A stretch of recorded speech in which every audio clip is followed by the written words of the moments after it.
Assalamualaikum dan salam sejahtera kepada rakan-rakan sekalian. Pada hari ini, kumpulan kami ingin membentangkan tentang kepentingan NGO dalam masyarakat.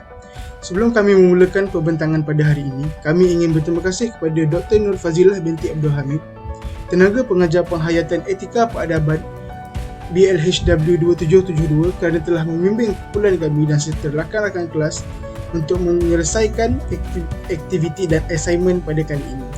Sebelum kami memulakan pembentangan, izinkan saya memperkenalkan ahli kumpulan saya. Saya Muhammad Ashraf bin Ishaq dan ahli kumpulan saya ialah Muan Muhammad Sulaimi, Zul Helmi dan Muhammad Saiful Iskandar.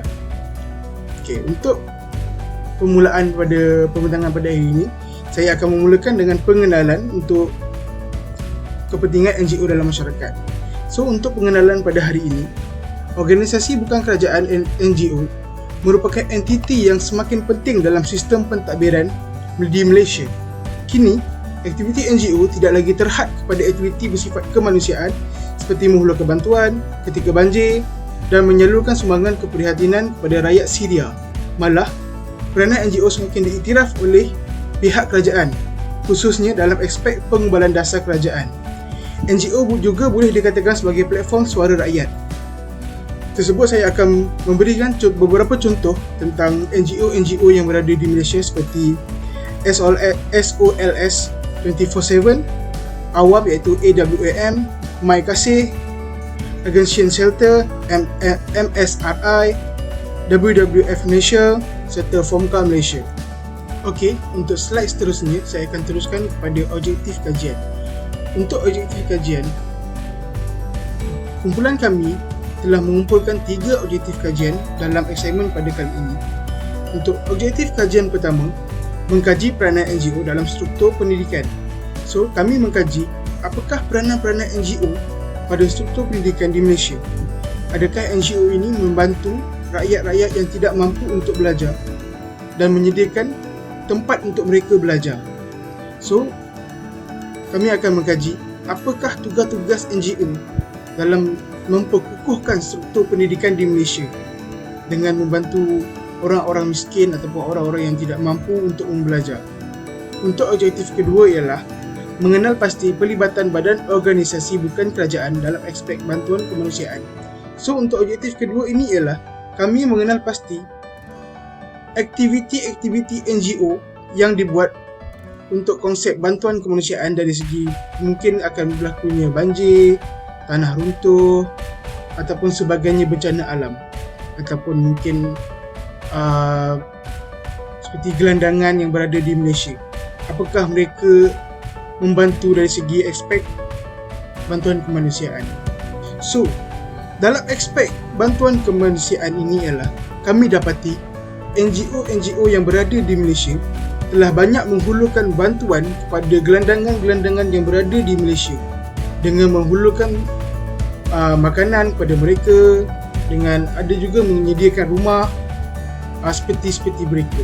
So, dalam aspek ini kami lihat NGO yang berada di Malaysia telah menjalankan tugas dengan baik. Untuk objektif ketiga pula, mengkaji kebaikan dan kelebihan NGO kepada negara. So, dalam aspek mengkaji kebaikan dan kelebihan NGO kepada negara ialah kami mengkaji NGO yang berada di negara telah menjalankan kerja mereka dengan baik mahupun dengan pelbagai dugaan yang berada, walaupun dengan dugaan-dugaan yang mereka mengalami dari aspek kewangan ataupun yang lain-lain. Tapi mereka masih juga ingin membantu rakyat-rakyat Malaysia untuk memudahkan lagi kehidupan mereka. So, untuk slide seterusnya, kita dapat melihat beberapa petikan akhbar ataupun yang berada di media sosial menunjukkan bukti-bukti aktiviti yang dijalankan oleh NGO yang berada di Malaysia. Seperti akhbar yang pertama kami dapati ialah SBJK memberi masa depan kepada anak-anak gelandangan. So, di sini pihak NGO telah menubuhkan sebuah sekolah untuk para gelandangan yang berada di Malaysia supaya mereka mendapat pendidikan yang khas dan juga mereka juga tidak ketinggalan dalam aspek akademik yang berada di Malaysia. Untuk petikan ketiga ialah pendidikan tanggungjawab kita bersama. swasta, NGO perlu terus bantu pendidikan negara. So dari sini kita dapat lihat NGO juga penting dalam membentuk sesebuah negara walaupun ia bukan badan kerajaan Malaysia. Untuk pentinggan ketiga ialah tabung bantuan bencana banjir. So di sini kita dapat melihat bantuan-bantuan yang NGO lakukan dalam aspek kemanusiaan. So jika berlakunya banjir di Malaysia, pihak NGO akan turun dan segera membantu walau dari segi aspek maupun tenaga ataupun keuangan. Okay, untuk pentinggan keempat yang terakhir, kita dapat lihat NGO Malaysia bentuk Aid for Lebanon, lancar misi bantuan. Bukan sekadar NGO Malaysia membantu orang-orang yang berada di Malaysia, malah NGO yang berada di Malaysia juga boleh menolong di luar negara. Maksudnya NGO di Malaysia ini telah melancarkan gerakan-gerakan bukan sekadar di dalam negara maupun di luar negara. Okay, itu saja. Saya pass slide seterusnya kepada rakan sekerja saya. Hai, Assalamualaikum. Nama saya Jahli. Saya di sini akan menyambung di bahagian kajian internship. NGO juga adalah salah satu bentuk organisasi yang mempunyai kita. Ini kerana badan kerajaan NGO inilah yang membantu masyarakat menghadapi situasi. Sebagai contoh, situasi banjir, tanah runtuh, kemalangan dan sebagainya. Parti politik juga turut mengambil bahagian dalam membantu masyarakat dalam musibah banjir pada baru-baru.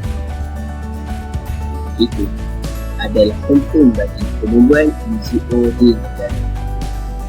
Berbagai bantuan dan perkhidmatan NGO yang mampu berhasil dan memelihara negara Malaysia.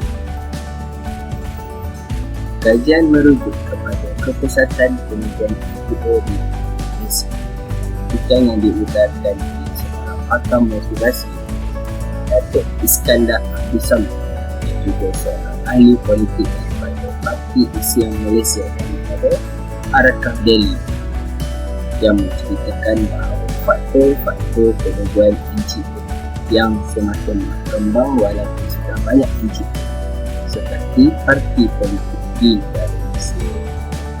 Penemuan yang dapat diulas daripada petikan Harakah Delhi bahawa ramai manusia menyedari kewujudan NGO dan alasan penubuhan NGO yang mampu membentuk satu badan yang akan membantu masyarakat dalam segala aspek yang disediakan.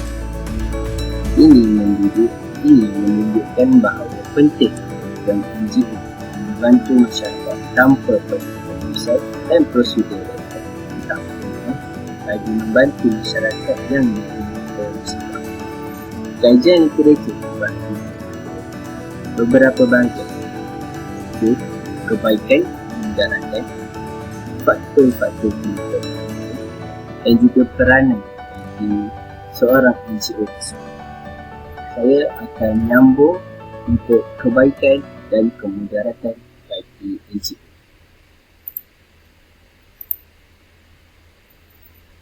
Kebaikan menjadi tulang belakang dan sokongan kepada mereka yang memerlukan, terutama dalam masa susah, sebagai tanda kasih sayang di kalangan rakyat Malaysia yang terjejas apabila negara ditimpa musibah.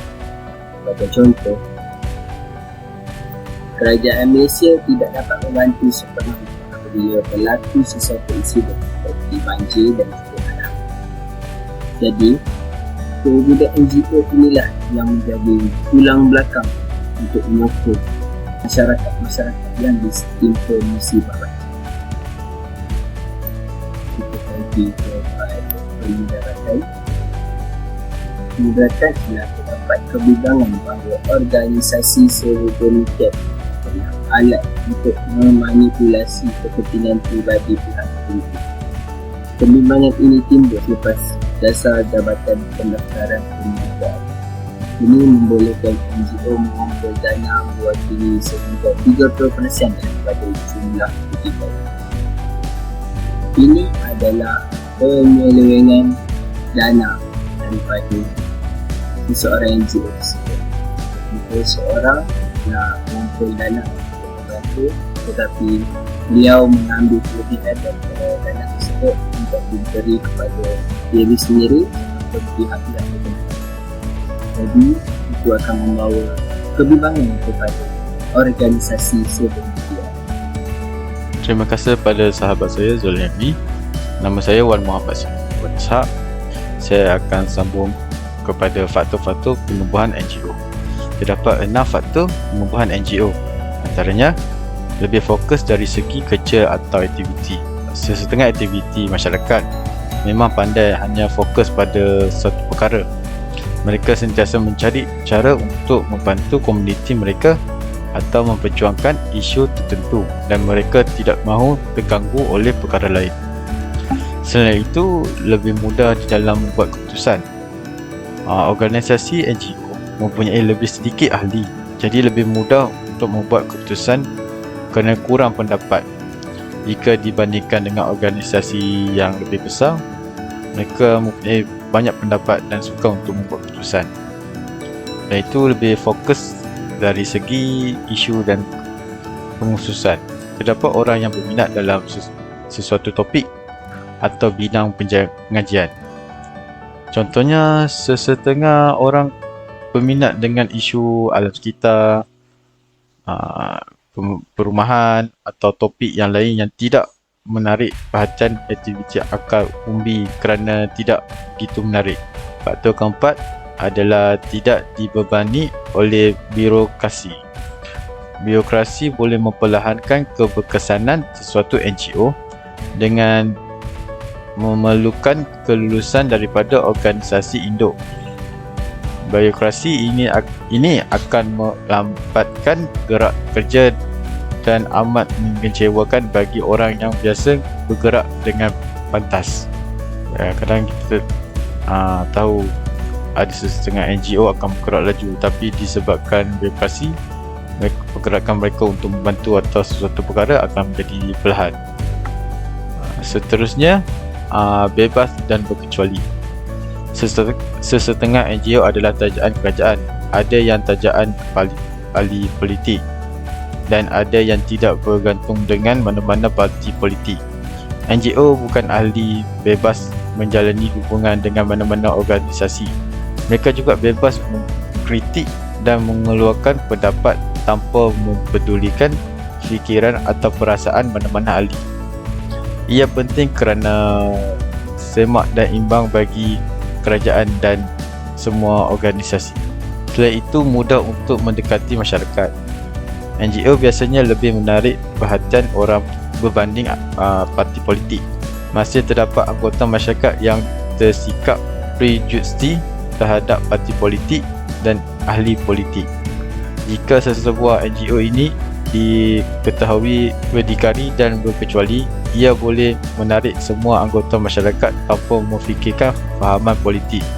Cuba memecahkan halangan politik dengan bina dalam masyarakat. Seterusnya adalah peranan NGO. Peranan NGO terbahagi kepada 4, iaitu kebajikan, peluang pekerjaan, pendidikan dan kesihatan. Untuk kebajikan, NGO telah membelanjakan sekurang-kurangnya 10 juta untuk barang keperluan dan pakej makanan untuk membantu mereka yang memerlukan.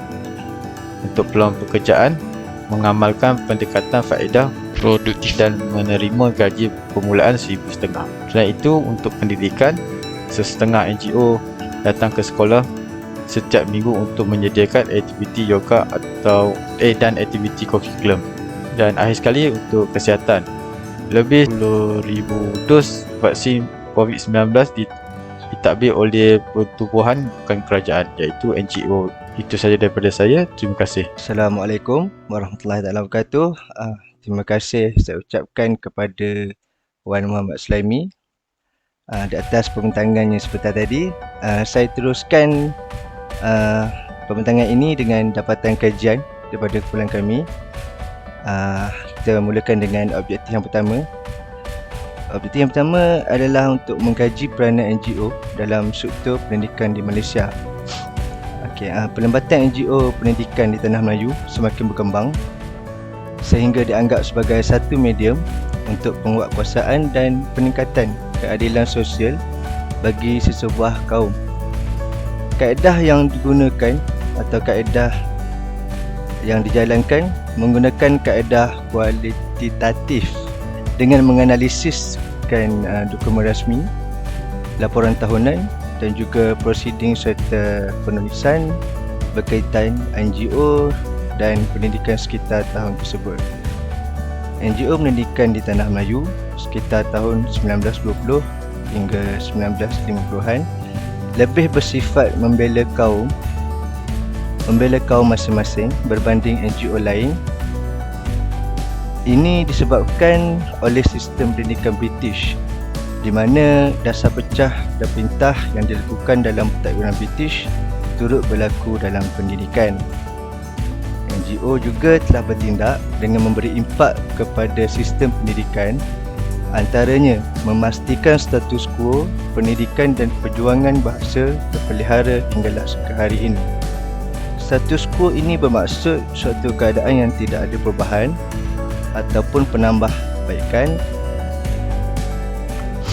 dan juga status quo yang dimaksudkan dalam politik adalah ahli politik yang mempertahankan perkara yang sedia ada, di mana mereka tidak mengubah seperti sedia kala. Kita teruskan lagi dengan objektif yang kedua. Objektif yang kedua adalah mengenal pasti penlibatan badan organisasi bukan kerajaan dalam aspek bantuan kemanusiaan. Umumnya diketahui NGO adalah sebuah badan yang bukan untuk mengaut keuntungan, kerana banyak penubuhan NGO yang lebih berbentuk kepada kesukarelawan. Tindakan menyediakan bantuan kepada orang-orang yang memerlukan telah wujud sepanjang sejarah manusia. Hal ini boleh dibuktikan lagi dengan banyak bantuan yang telah dibuat oleh badan-badan NGO. Seperti contoh, ketika berlakunya bencana-bencana alam, NGO-NGO ini akan turun padang untuk menyediakan bantuan dari pelbagai aspek. NGO yang berorientasikan kemanusiaan secara rasminya telah dibenarkan untuk menyertai dan bercakap mengenai agenda mereka. Kerajaan juga menawarkan NGO untuk bekerjasama dan melaporkan perkongsian mereka mengenai isu-isu hak asasi manusia. Dan objektif yang ketiga adalah mengkaji kebaikan dan kelebihan NGO kepada negara. Kebaikan NGO yang pertama adalah mereka ini lebih fokus dari segi gerak kerja dan aktiviti yang mereka lakukan, oleh kerana mereka juga boleh memberi tumpuan kepada satu tugas sahaja, sama ada untuk membantu masyarakat atau memperjuangkan isu-isu yang khusus. NGO juga lebih fokus dari segi isu dan pengkhususan. Ada individu yang berminat dengan isu-isu atau pengkhususan tertentu dan mendalaminya untuk dimanfaatkan untuk masyarakat. NGO juga lebih mudah untuk membuat keputusan. Hal ini kerana NGO yang kecil lebih mudah untuk membuat keputusan daripada organisasi yang besar yang mempunyai banyak ahli dan banyak ragam. Kesimpulan yang dapat kumpulan kami simpulkan, NGO ini berperanan dalam usaha membantu rakyat yang dalam kesusahan. NGO bertindak sebagai satu pertubuhan yang penting, organisasi yang penting yang membantu meningkatkan aspek pendidikan, pembangunan dan juga kemanusiaan. NGO juga berperanan dalam mewujudkan peluang pekerjaan kepada rakyat, dan NGO juga terpaksa menanggung kos pembiayaan dan kos operasi sesebuah program. Akhir sekali, untuk menjadi organisasi yang berkuasa atau yang boleh bertahan dalam jangka masa yang panjang, organisasi ini haruslah melalui peringkat daripada satu ke satu peringkat, bermula dari bawah. Pertubuhan NGO ini telah wujud di Malaysia selama bertahun-tahun, dan negara ini masih menempatkan sejumlah besar daripada mereka. Namun begitu, masih banyak pelarasan yang perlu dilakukan, khususnya dalam fasa pengurusan dan perancangan sesuatu aktiviti yang akan datang. Sekian daripada saya. Terima kasih. Izinkan saya mengemukakan beberapa cadangan untuk kepentingan NGO yang berada di Malaysia. Antara cadangan-cadangannya ialah untuk cadangan pertama, sebuah organisasi NGO perlu menakluki berbagai peringkat masalah untuk berjaya. Ini akan membantu organisasi NGO itu menjadi kuat dan mantap. Untuk cadangan kedua pula, NGO ataupun badan bukan kerajaan tidak seharusnya terlalu bergantung pada pembiayaan kerajaan semata-mata, kerana sukar untuk mereka mendapatkan pembiayaan daripada kerajaan. Atau kata lain, jika sesebuah kerajaan itu akan bertukar, pihak NGO perlu mengeluarkan kertas cadangan mereka yang baru kepada pihak kerajaan supaya pihak kerajaan yang baru ini mengetahui apa aktiviti-aktiviti yang mereka buat pada kerajaan sebelumnya. Dari sini, mereka perlu mendapat pembiayaan daripada kerajaan baru juga. So, saya bercadangkan supaya pihak NGO tidak perlulah bergantung pada kerajaan semata-mata untuk kemudahan kelak. Untuk cadangan ketiga, persatuan NGO di Malaysia perlu melakukan perubahan khususnya dalam fasa pengurusan dan perancangan sesuatu aktiviti yang akan datang. Antara sebab cadangan ketiga ini wujud ialah kami dapati bahawa NGO di Malaysia juga perlulah menguruskan dan merancangkan sesuatu aktiviti yang akan datang. Hal ini kerana jika sesuatu aktiviti ingin dilakukan, perlulah dirancang dan diatur supaya lebih nampak teratur. Itu sahaja dari kami. Saya ingin mengucapkan ribuan terima kasih kepada rakan-rakan sekelas dan juga Puan Dr. Nur Fazilah kerana mendengar perbentangan kami pada hari ini. Terima kasih.